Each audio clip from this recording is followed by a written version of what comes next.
Hi, I'm Linda and welcome back to my kitchen. Today's recipe is called Oatmeal Squares and it's being done by special request of my brother Brent. When we were growing up, my mom used to make these oatmeal squares and they're one of the easiest, most simple recipes, but we just loved them. We were 6 kids and 2 adults in the family, and boy, when Mom ever made these, they went very quickly. After my mom passed away, I went through all of her handwritten recipes and scanned them into the computer and made this recipe book from the kitchen of G. Ann Hayhoe. That was my mom. I gave a copy to each of my siblings so that they would have her recipes. If your mom has a favorite recipe or something that you loved and she's still around, I highly encourage you to get her to write it down so that you have access to that at any time. Today's apron is a tribute to Maud Lewis, who is a Nova Scotia folk artist, and I love her work. For oatmeal squares, as I said, very simple recipe. The only tools that you need are a mixing bowl, 1 cup, measuring cup and ½ teaspoon, a wooden spoon, a knife, and a 9x13 either baking sheet or pan. I'm using a pan because I don't have any half-decent baking sheets left. They're more for cooking bacon or French fries on. Our ingredients today are flour, brown sugar, oatmeal, softened butter, cinnamon, and salt. So we can go ahead and get started. This isn't going to take long at all. Oh, and make sure also you've preheated your oven to 350 degrees. You probably just heard my oven beep because it's fully preheated now. And I recommend for this recipe you remove your watch if you're wearing one and wash your hands with soap right up past your wrists, because we're going to be getting in there and working this mixture with our hands. First thing we add to our bowl is 1 cup of flour.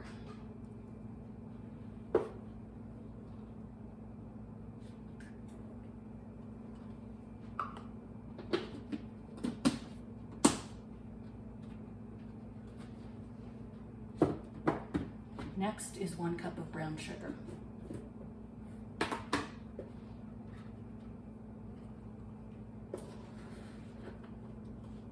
Brown sugar is always packed. You always pack it right in there. I keep a piece of bread in my brown sugar container so that my brown sugar stays soft.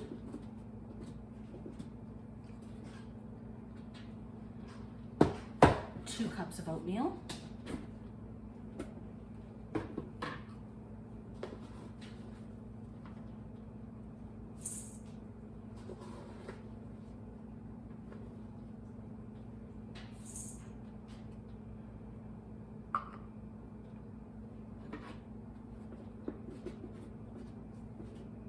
A ½ teaspoon each of cinnamon and salt.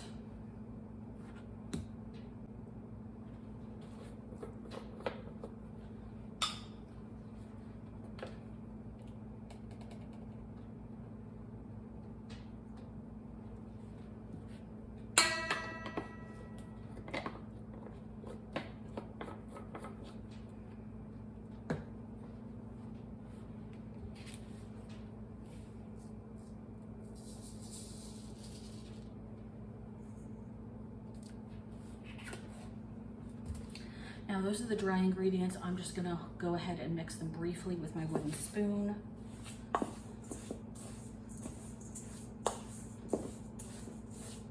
This isn't going to take long. It's just so that I've got a bit of a head start on the mixing. Now this recipe calls for 1 1/8 cup of softened butter. If your butter isn't softened, I suggest you put it, cut it up into around 1-inch cubed slices, put it in your microwave around power 4 for a minute, and that should soften it up. You might need to tweak that a little bit. 1 1/8 of a cup is an odd measurement, and 1/8 of a cup is the same as 2 tablespoons. But when we're talking about butter, we don't really want to put that into a tablespoon. It's just easier to have it as a 1/8 of a cup measurement. So I'm using butter sticks, and each butter stick is 1/2 a cup. So that means 2 butter sticks. And just to make it easier, I'm just going to slice them in big chunks.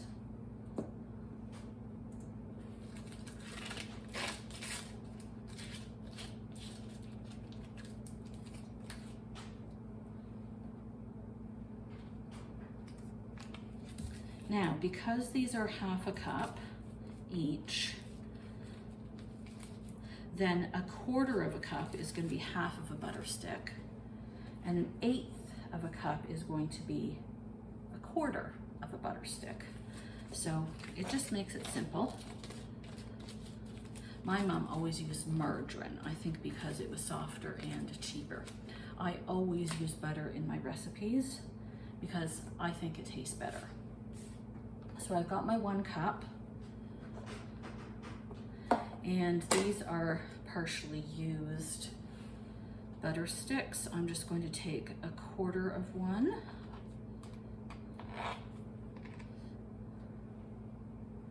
and put it in my bowl.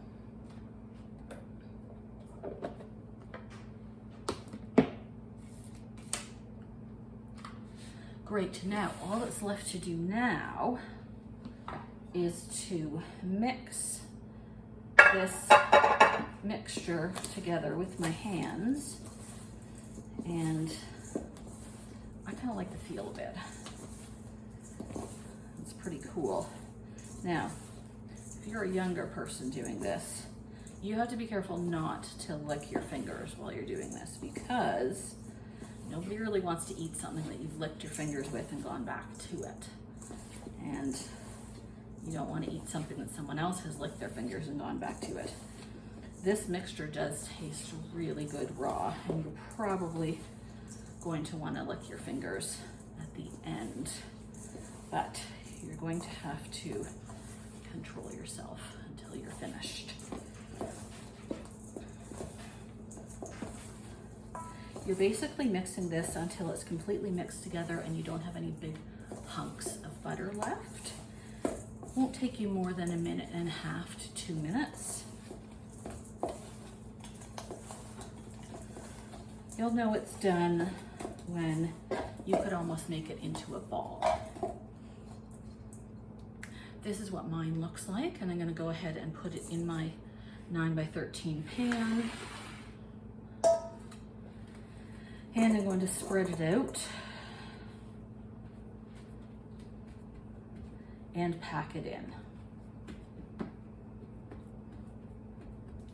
You might find this mixture to be a little bit sticky, but you just work with it as best you can.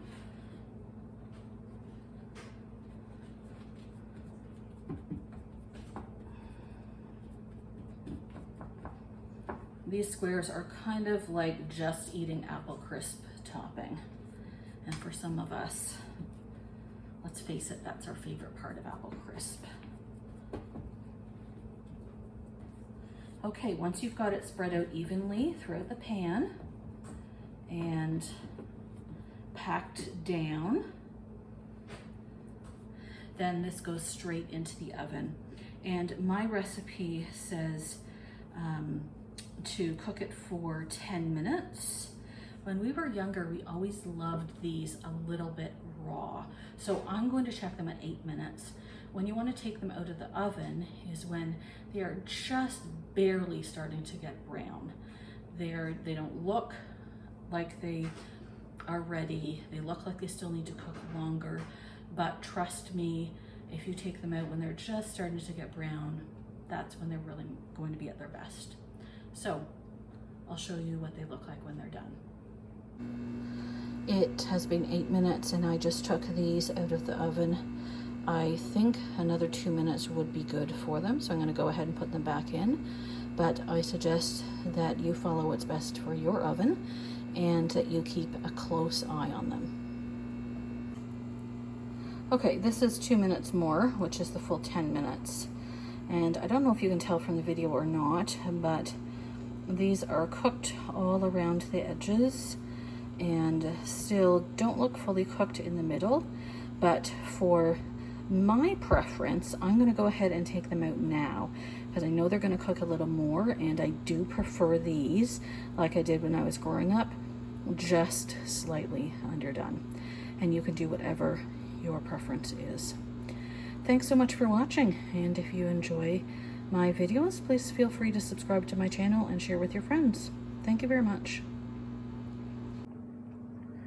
Okay, these squares have sat for about 15 minutes now, and I have cut them up, even tasted one. And I just want to say that I still agree that undercooking these is the best way. Definitely makes them taste awesome. So that's my opinion, but please share yours below in the comments. Thank you.